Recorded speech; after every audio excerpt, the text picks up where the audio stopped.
Appelle-moi, chose, DTO. Appelle-moi Souma. Eh, Souma! Souma! Eh, tiens, donne-lui ça. Donne-lui ça, tu dis de remettre à Mara. Avion est filmé.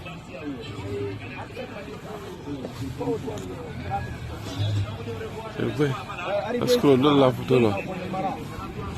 Ah, on a l'offre pratique.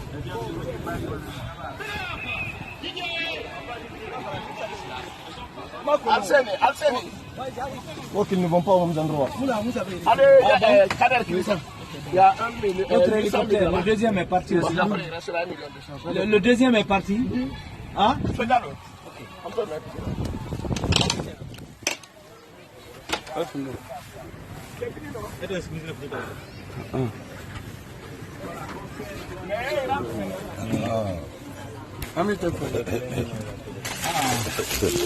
This is that's bon. Vous n'avez pas. I will carry this for you.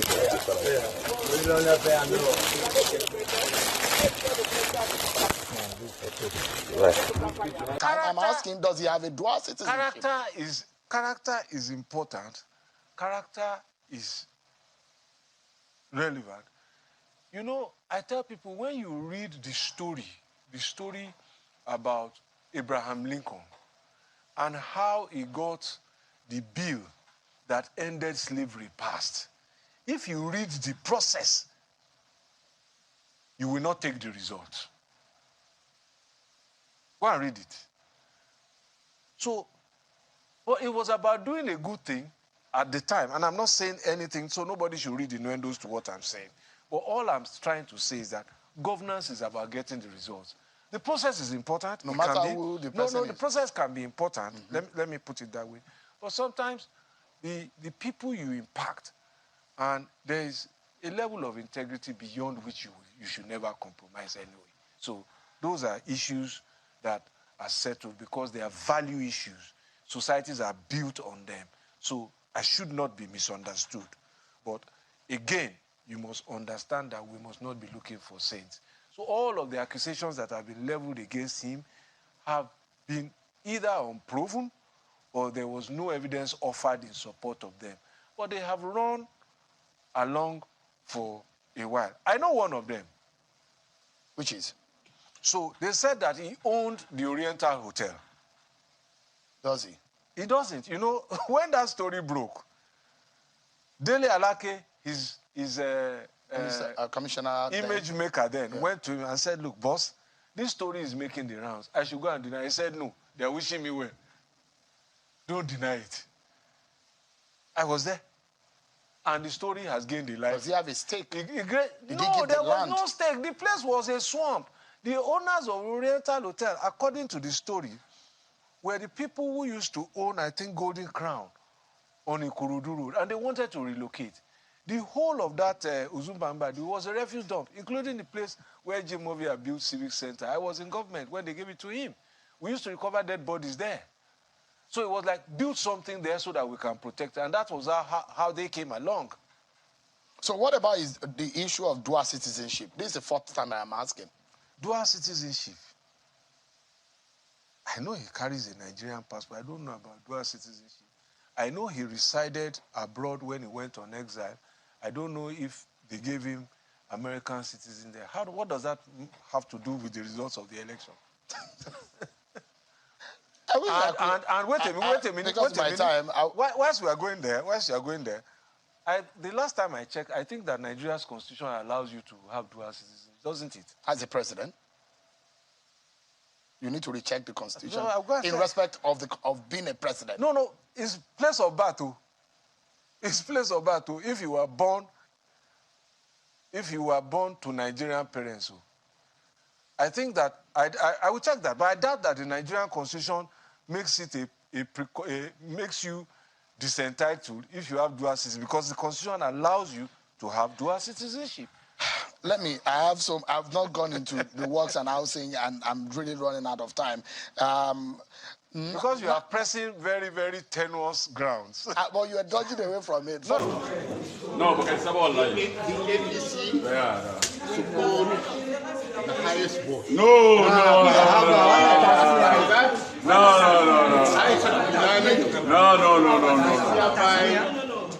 No.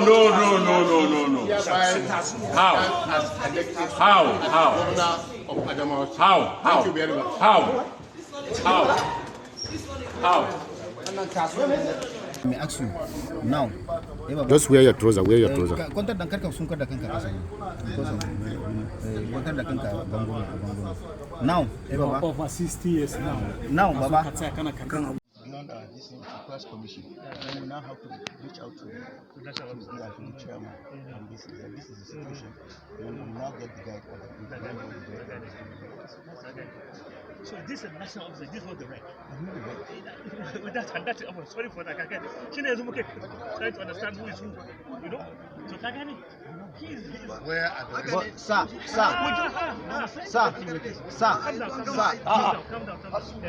Sir, he can assist us to know where Hudu as a staff lodge in Adamawa State. Hudu is under him.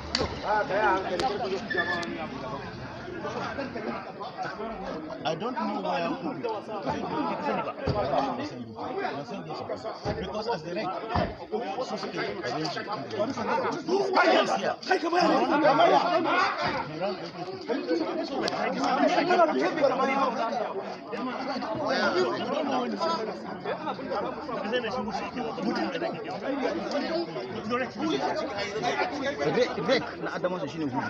but the returning officer, they have sent the returning officer, they are two.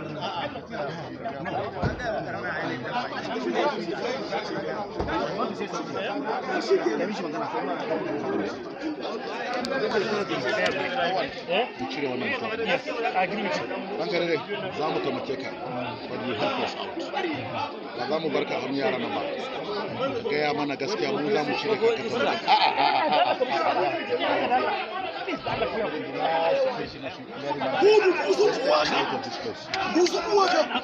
Hey, wannan ya tafi mana, me haka ne? Wannan ba hudu ne ba. Ba hudu ne. Yes, to where? Ba shi ne ba assistance na yanzu ba. Bari mana.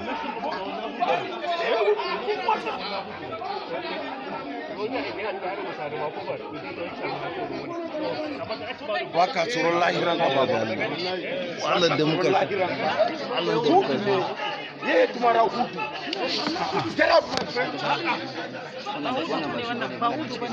kana bincike faɗin da wannan din kace an bada biliyon wa aka ba tu ba ni faɗa masa cikin mota ba to ina jin da ka faɗa nace ba ni aka bawa ba ka faɗa allegation din an bada kuɗi ma national commissioner nawa to rig election nawa ni da ace billions of naira ba sun nawa how many amma let us say 2 billion kuma wallahi ni ba sani ba san ko nawa bane to me kai ka green city nace baka abin da kai ni green abali da ba ni dai na kai ka na je ne da team dina an ce mu zo mu arrest shi wallahi ta kace mu zo mu arrest shi akan wai su announcing wanda aka ce su announcing ba aka ce su announcing binani aka ce announcement ne ce announcement wai ta announcement wai announcement binani ta ci me wai ta ci da bai nawa ta bayar wallahi ban sani nawa ta ba ku wallahi ta ba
Oh my God. Oh my God. Jesus. Man. Jesus Christ.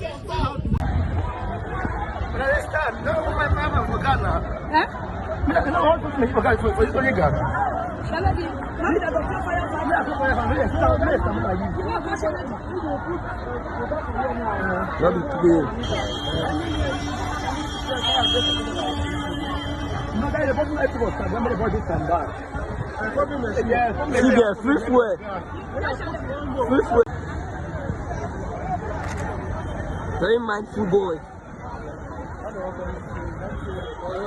Very mindful boy. Yeah, as in, you don't carry this. You know the fear die. I know the fear die. Savage boy now. I want to fear die. Big boy. Let me see no attack. We have General Lincoln Ogunlewe, 121 votes. Mrs. Ndidi Nike, 1 vote. Dr. Ike C. Ibe, 3 votes. Captain Mbamara, 5 votes. AIG Ugomo, 1 vote. Kelechi Wabu, 9 votes. Chinedu Amade, 4 votes. Basil Maduka, 1 vote. Senator Athan Achonu, 134 votes.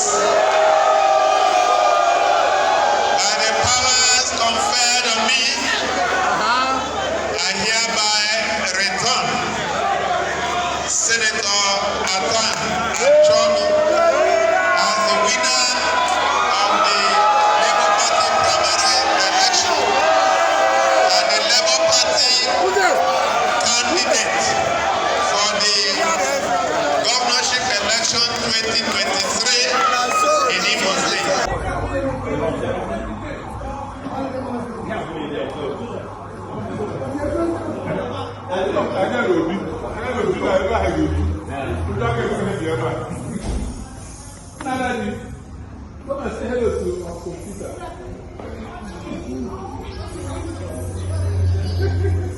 Ten enemies that are fighting us, that are fighting the party.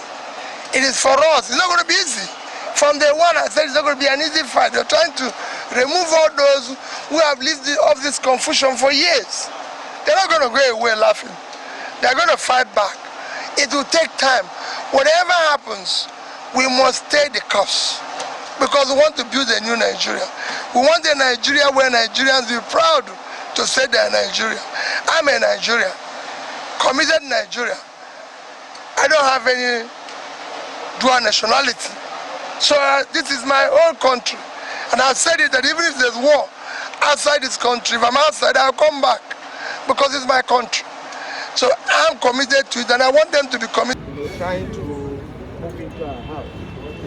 And we have come with some insecticide to fumigate the house from any rodent that is illegally trying to enter our property.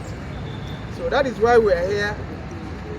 Incidentally, we didn't see any rodent, but we'll come around and see whether there is any. The Labour Party is a child of circumstance. It was formed when we lost almost confidence in the existing political parties. And we felt that the Labour Party would be an ideal political party, that would represent our ideological persuasion. That was why the Labour Party was formed. For anybody or group of people to think that they will sabotage or derail our ideological movement, we will resist it with the last drop of our blood. This is formed by the NLC and TUC. It is our party. Nobody can come from the blues and declare himself as the chairman or secretary of our party without our consent. It's not done. Such people, if they attempt to come in here next time, all their properties, all their houses will convert it to Labour Party offices. Their houses, their residential houses, will go and occupy it wherever it is located. And they will know that all that they have was given to them by labor. Today, we say enough is enough. Never again will any human being enter here under any guise, under any order. If there is any order, even if we lose our leadership, we have to meet as trustees of this Labour Party to decide the next line of action. For anybody to illegally declare himself either as chairman or secretary or whatever, we ought workers everywhere in the country. Where you see such people, arrest them and bring them to us. The hour has come. You know, from the day, the Bible says, from the days of John the Baptist till now, the kingdom of God suffered violence, and the violent take it by force. That we have come to take our party, we have come to establish our party as the... Good morning, our acting national chairman, sir. Good morning. We are here this morning to interview regarding what we woke up this morning to see. The news going around that you said Peter Obi is not qualified, and we are so worried. We decided to be here with you to ask you, what is the truth regarding this issue? Well, I want to say it clearly that I never said that. And I will never say that. Peter Obi is our president to be. Is a man of honor, a man of integrity, a man who believe in his struggle, a man who believe in his projects. He's a man that's qualified even more than that of the President of the Republic of Nigeria. He's a man to be trusted, and he's a man we believe in. I never said that. And I want to tell the whole world that the detractors who said this will not go unpunished by God's grace. Okay. So, what are you calling on your supporters regarding, you know, the efforts to reclaim the mandate? What are you calling on the supporters? I am calling on the supporters, the Labour Party, the obedient groups, that we need to remain calm so that we can get our mandate without violence. We have to go through the court processes, and from through that, we are sure of reclaiming our mandate. Thank you very much. Thank you Okay, so much. sir, to add to the interview, where are you really from? Are you really a member of Labour Party, sir? I am a member of Labour Party. I've been in the party since 2002, when it was called Party for Social Democracy. And when it was metamorphosed into Labour Party, I was the chairman of the party in Oyo State for 10 years. After that, I became the chairman of the party for the Southwest, and later became the deputy national chairman, now the acting national chairman. So very shortly, I've been in the party for the past 21 years. I'm a member of the Labour Party. Okay, there were allegations that you also support APC. What can you say? That's not true. I've never been in any political party apart from Labour Party since I was born. And I have no contact or dealing with the APC, neither the APC leader. Thank you so much for clearing the air. Okay, sir. How did you ascend to the throne as the acting national chairman? Well, I became the acting national chairman.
My president, live with me. Obedient family. Look at our president. family, the our president. Hey! Obedient family. I'm here with my president. Hey! Hey! I am after my president too. I have seen my president too. Jehovah. Hey! Oh, I can't get in. You have to come to you.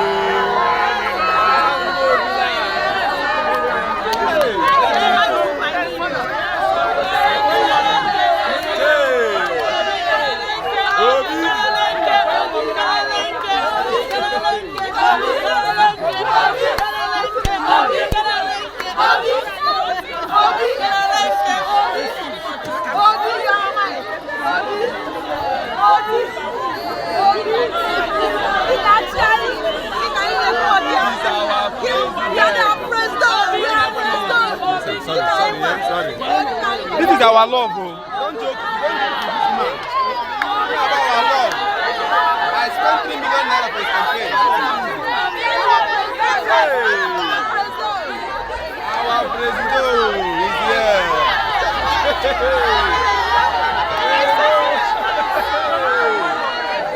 See Vito Villa.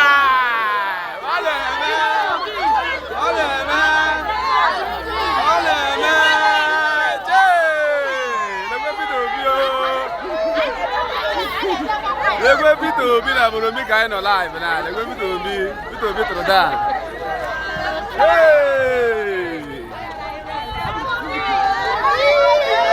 We are live and direct.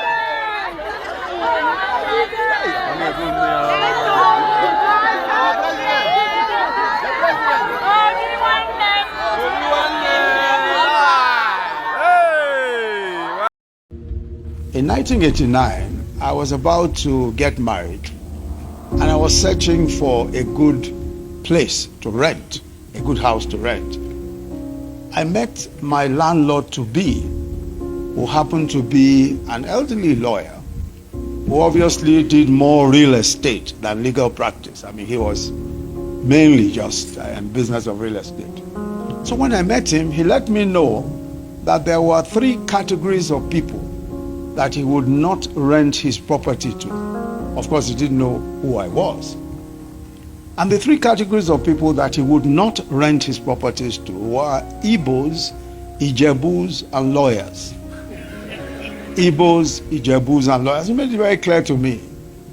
I was disqualified on 2 accounts. He then said to me, pointing behind him, at a few shriveled-looking books in a small bookshelf behind him, that he had the arsenal to destroy any tenant in court if I gave him any trouble. He later on, of course, discovered to his embarrassment that I was a law teacher and at the time advisor to the then Attorney General of the Federation, and of course, that I'm also Ijebu. I've shared this story to illustrate a point that I think is hugely important, which is that prejudice and bias are natural aspects of human nature. Everyone has prejudices and preferences that are reinforced by stories and narratives that they hear. Prejudice is a function of environment in which one is socialized and the level of exposure that one has. All across this country, different ethnicities are subjects of popular stereotypes, whether it is the notion that Ijebus are stingy, or that Igbos have an excessive love for money, or that the Fulanis are cunning, unforgiving, or more recently, violent, or that the Ebira and the Ika are practitioners of seasoned witchcraft. These are stereotypes, and they are, of course, by the very nature of stereotypes, wild generalizations, most likely to be false, and unlikely to hold up to any kind of empirical tests. But they are the narratives people have woven about other tribes and, in fact, people of other religions. Sometimes these stories are repeated so many times that they are soon accepted as facts. And when we accept these stories as facts about other people, and people of other ethnicities and people of other religions, who we have never met with or interacted with, they shape our judgments about them even before they have spoken. Elections, for example, by their very nature, tend to be already divisive.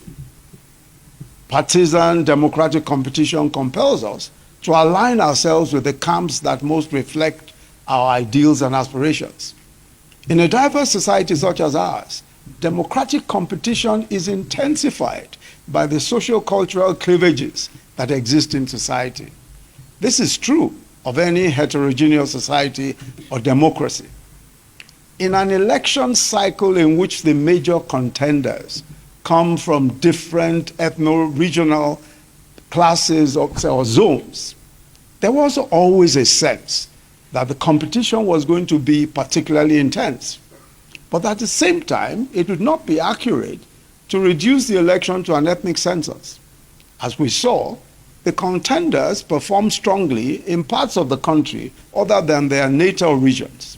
Unfortunately, one of the unsavory tendencies that was witnessed in this election cycle, and has been so in previous ones, but perhaps heightened somewhat, was the weaponization of ethnic, religious, and sectional prejudices in ways that are damaging to social cohesion. Religion was quite clearly made an issue, and in some parts of the country, political biases are introduced even between denominations of the same religion. In some cases, ethnic profiling took place at polling booths.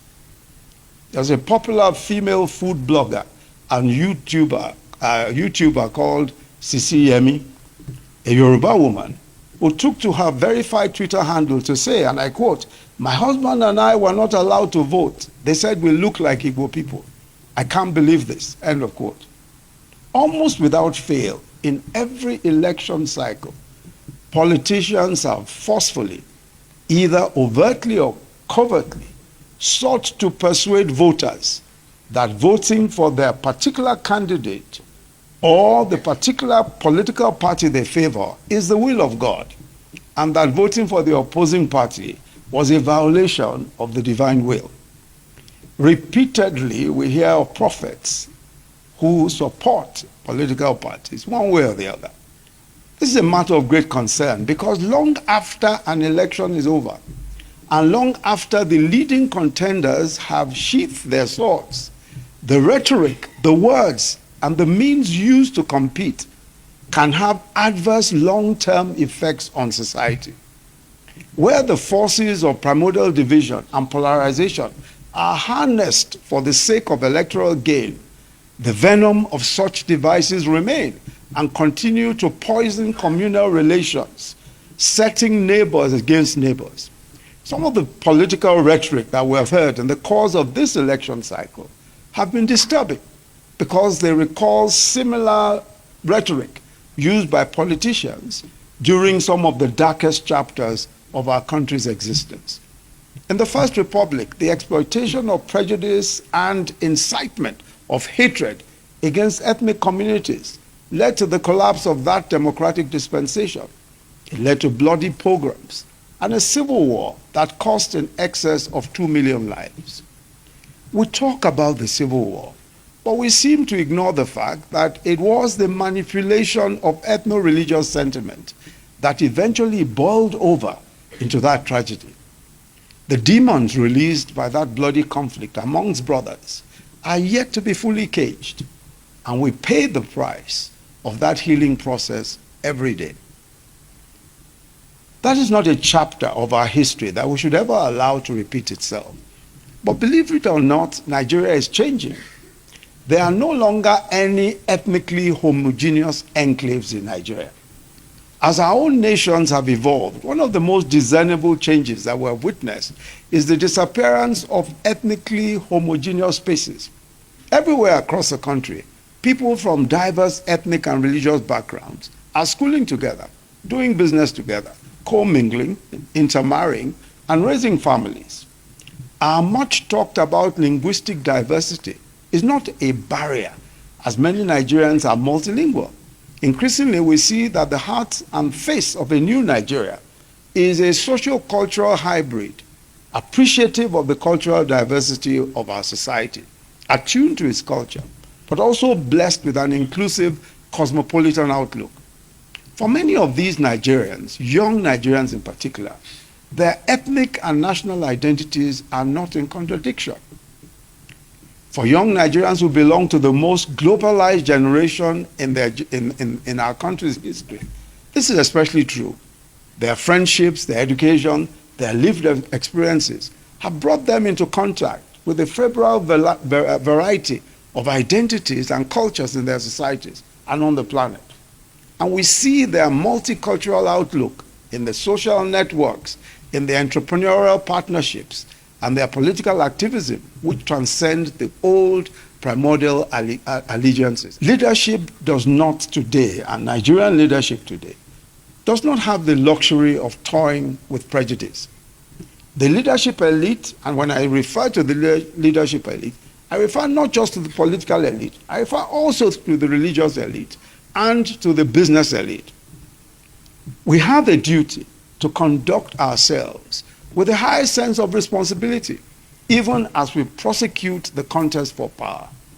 Historically conscious and patriotic elite all over the world recognize that beyond the letter of the law, beyond what the law asserts, there are lines that must not be crossed in the pursuit of political power, especially in fragile societies and democracies such as ours. One of such lines is the willful exploitation of sectional sentiments and the invocation of ethnic antipathies to mobilize a political constituency. This is the challenge of leadership in our own country today. And it's a challenge that our leadership elite face. Elites have a responsibility to discipline themselves first and foremost in the pursuit of political ambitions and the exercise of power to ensure that the fabric of our communities is not rent asunder. We must recognize that if peaceful coexistence is sacrificed on the altar of partisan politics, then all will be lost. I believe that Nigeria is neither unique nor exceptional on account of her diversity. The genre of scholarship and public polemic that makes a problem of our country's profusion of ethnicities and religions and characterizes it as a profound flaw is one that I differ strongly with. I very strongly differ that merely because we are ethnic nations that came together or that we are from different religions, for that reason it is necessarily a huge problem that is insurmountable. Our diversity is neither a liability nor a curse. It is in fact a blessing and an asset. Diversity deepens the pool of socio-cultural capital available to us. We're enriched by the frothy ferment of the vast multiplicity of perspectives which provide us with a treasury of tools for growth and progress. And I have long maintained that in Nigeria, what is at issue is not and has never been our diversity, but our capacity to manage it with a sense of fairness, equity, and justice. All diverse nations find their unique ways of managing the tensions which inevitably arise from the co-mingling of an assortment of people. Let me conclude with another personal story. On the 16th of July 2022, I went in for a surgery on my right femur at a hospital in Lagos. As I lay on the operating bed and I was about to be anesthetized, full anesthesia, which will put me out completely, I'll be completely unconscious for the 3 hours or so that the operation would take. Just before I lost consciousness, a thought crossed my mind that I would be absolutely at the mercy of these surgeons and paramedics and anesthesians who surrounded the bed that I was lying on. It struck me that I had actually allowed these people to take over my life, and I had to entrust them with my life. One of them was from the southeast, the head of the team was from Delta, some were Muslims, some were Christians, some were from the north, some were from the south. In fact, I suspect that one of them, who I spoke to later, did not even believe in God. Yet, as I lay on that bed, it didn't seem to matter where they came from because they were experts. When we make the decisions that affect our lives and the decisions that affect our children the most, somehow we're able to ignore tribal or religious prejudices. The pilots who flew our planes or who fly our planes, in fact, the pilots about a couple of weeks ago, I was flown to Lagos by 2 female pilots. So for those amongst my team who discriminate against women, they were left entirely in the hands of these 2 ladies who flew us all the way to Lagos. The teachers who teach our children in school, we don't necessarily ask where they're from so long as they are good teachers. The soldiers and other law enforcement agents who put their lives on the line for our safety every day, we don't ask them where they're from so long as they can do a good job. Even the members of our national football team, we don't care if all of them are called Oshibajo, so long as they can score. We don't care where they're from, and we don't ask those questions. This is the attitude that we must adopt always to build the nation of our dreams. Mobilizing the people of a country as complex and as heterogeneous as ours under the banner of a common purpose was never going to be an easy task. But that's not to say that it's impossible. Let us never forget that although we may speak different languages and belong to different tribes and profess diverse creeds, we are bound by a shared language and a shared hope, by a common humanity as Nigerians, and a supreme faith in all of the possibilities that lie in our country. Thank you very much for listening.